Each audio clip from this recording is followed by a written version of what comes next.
Welcome to Let Me Fix This. Enjoy the video. You start by opening the Dse Frs App and signing in. Make sure your new image is ready and meets size and format limits. Once signed in, tap the profile or account icon in the top bar to access photo settings.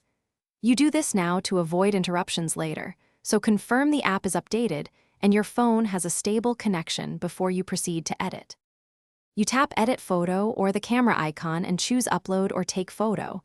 Once you pick the file, the editor appears. Use crop, rotate, and zoom tools to center the face and match the allowed aspect ratio, because accurate framing avoids rejection. Make sure to preview the thumbnail and check lighting. If something looks off, you can revert or pick another image before you commit the change.